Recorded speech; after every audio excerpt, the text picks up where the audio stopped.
Buckle up, my friends, because the FCC is at it again, and this time they're going after the real villains of the airwaves, those dastardly do-gooders at NPR and PBS. That's right, the Federal Communications Commission, under the leadership of Chairman Brendan Carr, has launched an investigation into our beloved public broadcasters for the heinous crime of, wait for it, potentially airing commercials. Oh, the humanity! On January 29th, 2025, Carr fired off a letter to NPR CEO Catherine Maher and PBS President Paula Kerger, accusing them of violating federal law by airing what he calls prohibited commercial advertisements. In his letter, Carr wrote, "I am concerned that NPR and PBS broadcasts could be violating federal law by airing commercials." Meow, that's some hard-hitting regulatory action right there. But who is this Brendan Carr, you ask? Well, he's not just any FCC chairman. He's a Trump appointee, elevated to the top spot in January 2025, carrying the torch of conservative criticism against public broadcasting like it's the Olympic flame of bureaucratic overreach. It's almost as if he can't handle the idea of media that isn't shouting partisan talking points 24/7. How dare these broadcasters attempt to provide balanced educational content? The audacity! Now, let's break down the legal mumbo-jumbo, shall we? NPR and PBS operate under something called non-commercial educational broadcaster status. This means they're supposed to be as pure as the driven snow when it comes to commercial content. No calls to action, no comparative claims, and definitely no buy one get one free offers on all things considered tote bags. But according to Carr, these public media rebels might be crossing the line with their underwriting announcements. It's like they're running some kind of educational speakeasy. Of course, NPR and PBS aren't exactly rolling in dough from the government. NPR gets a whopping 1% of its funding from federal sources, while PBS rakes in a luxurious 16%. It's no wonder they're resorting to peddling tote bags and mugs like street vendors outside an indie rock concert. Maybe they should start selling, "I survived an FCC investigation" t-shirts to make ends meet. But fear not, my friends. Our valiant FCC chairman is on the case, ready to protect us from the scourge of educational content tainted by the faintest whiff of commercialism. It's like he's on a mission to save us from the horror of learning something while simultaneously being reminded that businesses exist. Next thing you know, Big Bird will be hawking fast food, and Terry Gross will be doing celebrity endorsements. This interview is brought to you by the letter S, sponsored by Sprite. NPR CEO Catherine Maher, bless her heart, is standing firm in the face of this onslaught of regulatory zeal. She confidently stated, "We are certain any review of our programming and underwriting practices will confirm NPR's adherence to these rules." Oh, Catherine, you sweet summer child, don't you know that in today's political climate, facts are about as relevant as a VHS repair manual?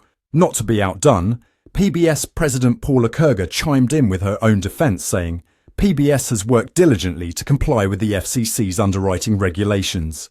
Well, Paula, I hate to break it to you, but diligently complying with regulations is about as exciting as a documentary on paint drying. Maybe you should spice things up a bit. How about Downton Abbey, sponsored by Downy Fabric Softener? This investigation isn't happening in a vacuum, my friends. It's part of a broader push by some lawmakers to cut funding for public broadcasting faster than you can say "This American Life." They argue that taxpayer dollars shouldn't support entities that might be dipping their toes into commercial waters, because heaven forbid we accidentally support something that might accidentally make money while educating the public. The horror. Now, let's take a moment to appreciate the irony here.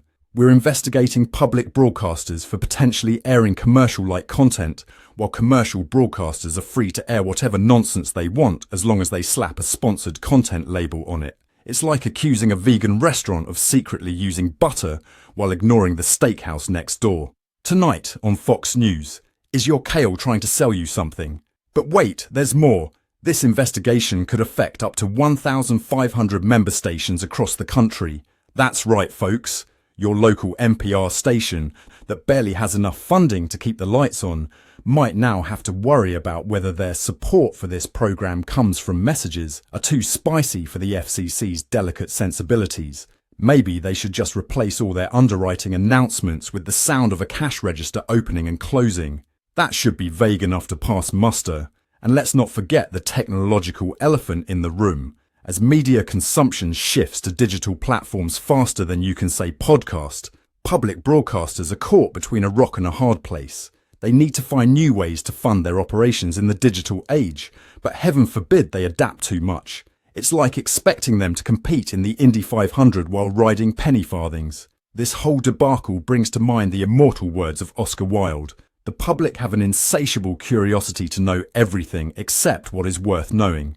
Except in this case, it seems the FCC has an insatiable curiosity to investigate everything except what's worth investigating. So, what's next on the FCC's hit list? Will they investigate the aggressive marketing tactics of Girl Scout cookie sales?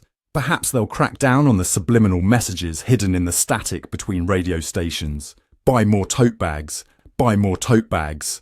In the spirit of public broadcasting, let me make a pledge drive style appeal to you, my dear viewers. If you think this investigation is as ridiculous as a pledge drive marathon, hit that like button faster than NPR can say tote bag. And why stop there? Show your support for public media by buying our exclusive I Survived an FCC Investigation merchandise.